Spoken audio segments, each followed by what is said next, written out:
우리 모두 한 번쯤은 이런 생각을 해본 적이 있을 것입니다. 혹시 지금 누군가의 말 한마디가 아직도 마음에서 지워지지 않으신가요? 시간은 흘렀는데 그때 들었던 그 말이, 그날 받았던 그 표정 하나가 아직도 가슴에 콕 박혀서 아프고 서럽고 때로는 이유 없이 눈물 흘린 적 있지 않으셨나요? 이러하듯 누구나 한 번쯤은 사람 때문에 마음을 다친 적이 있을 것입니다. 믿었던 사람에게, 가까웠던 사람에게 상처받았을 때의 그 마음은 쉽게 사라지지 않고 오래 남습니다. 그것들이 마음속에 남아 나를 계속 괴롭히고 때로는 삶을 향한 의욕마저 흐리게 만듭니다. 누군가에게 상처받고 괴로워하는 마음, 그 상처를 어떻게 바라보고 어떻게 놓아야 나 자신이 편안해지는지를 부처님의 가르침을 통해 천천히 위로받고 조금씩 풀어가는 시간 가지시길 바랍니다. 사람에게 받은 상처는 그냥 아픈 것이 아니라 그 안에 기대, 믿음, 소중했던 감정이 함께 있었기 때문입니다. 내가 마음을 준 만큼 돌아온 상처는 더 깊게 느껴집니다. 부처님은 이렇게 말씀하셨습니다. 가까운 이에게 받은 상처가 가장 오랫동안 마음에 머문다. 그 말처럼 가까웠던 관계일수록 작은 말이나 행동도 오래도록 잊히지 않습니다. 하지만 그 괴로움에 계속 머물러 있으면 나 자신도 함께 망가집니다. 그래서 부처님은 상처를 억지로 없애라고 하지 않으셨습니다. 대신 그 상처를 바로 보는 지혜를 가지라고 하셨습니다. 상처를 품은 채 살아가지 않기 위해 불교에서 말하는 용서는 상대를 위한 행동이 아니라 나를 위한 해탈입니다. 원한은 원한으로 사라지지 않는다. 오직 자비로서만 사라진다.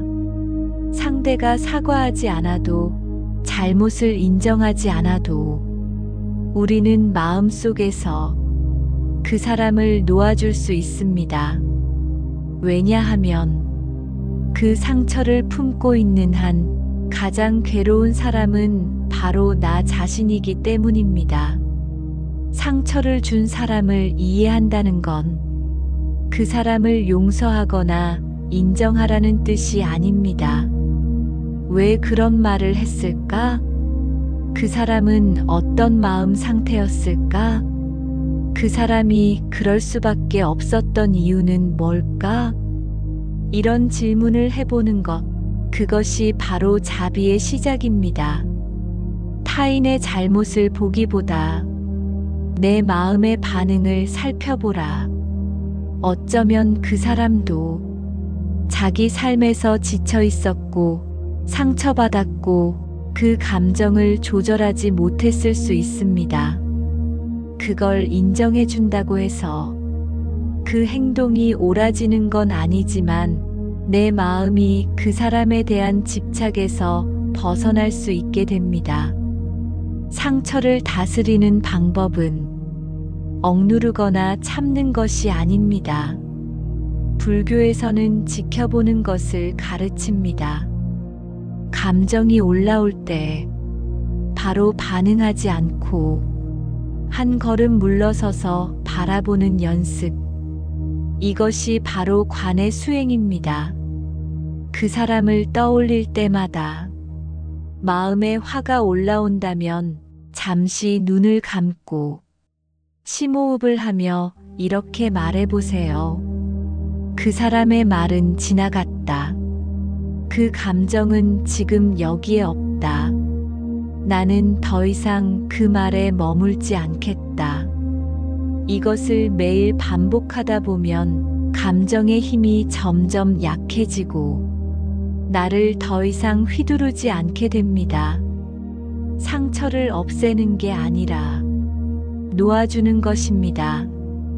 아픔을 흘려보내는 것, 그것이 자비이고 수행이다.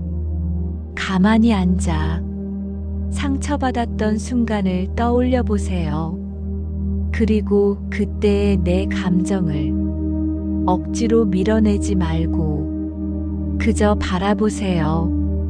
시간이 걸려도 괜찮습니다. 자비는 빠르지 않아도 깊고 단단하게 다가오는 법입니다. 사람에게 받은 상처는 시간이 지나도 사라지지 않을 수 있습니다.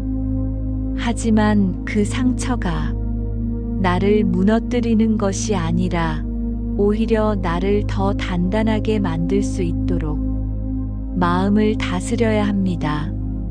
마음을 다스리는 자가 세상을 다스린다. 우리가 받은 상처는 때로는 비슷한 방식으로 반복되기도 합니다.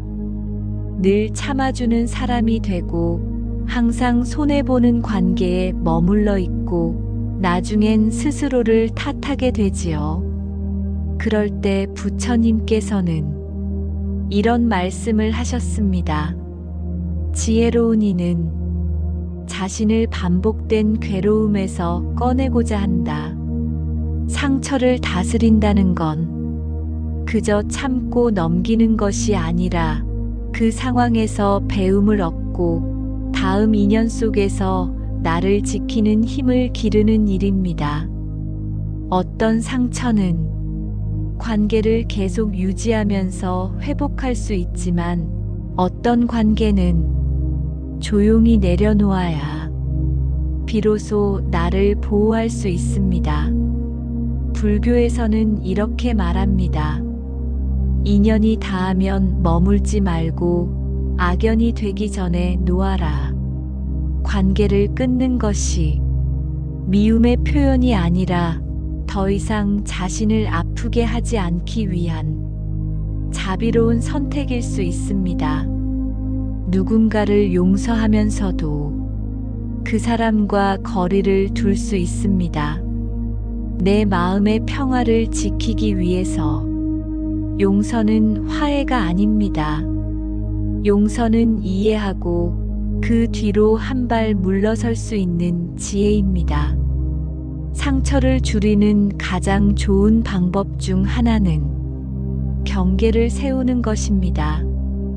경계란 이 이상은 들어오지 마세요 라는 차가운 벽이 아니라 나는 이 정도까지만 받아들일 수 있어요 라고 말하는 나에 대한 존중입니다.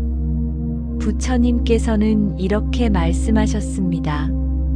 지혜로운 이는 자신이 지켜야 할 선을 알고 그 선을 넘지 않으며 넘기지 않게 한다. 가끔은 거절해야 하고 멀어져야 하고 말을 아껴야 할 때도 있습니다. 그것이 바로 나를 지키는 자비로운 실천입니다. 상처도 공덕이 될 수 있습니다. 어쩌면 지금의 상처는 당장은 괴롭고 의미 없어 보일 수 있습니다. 하지만 그 고통을 겪은 사람이 더 부드러운 눈으로 사람을 보게 되고 더 자비로운 말로 누군가를 위로하게 됩니다. 그렇게 보면 상처는 수행의 밑거름, 공덕의 씨앗이 될 수 있습니다. 괴로움을 껴안고 걸어간 이가 남을 비추는 등불이 된다. 이 말처럼 지금의 아픔이 훗날 누군가에게 조용한 위로가 되는 날이 올 수 있습니다. 그것이 바로 부처님께서 말하신 업의 전환입니다. 고통을 피하지 않고 자비로 녹여내는 수행의 힘입니다. 이제 그 상처를 견뎌야 하는 무게로만 보지 말고 내 안에서 자비를 피워낼 기회로 바라보세요. 지금은 괴롭지만 이 마음을 다스리는 연습을 통해 당신의 삶은 조금씩 바뀌게 될 것입니다. 오늘 이 영상이 그 상처를 조금이라도 내려놓고 자신을 더 깊이 이해하는 계기가 되었기를 바랍니다.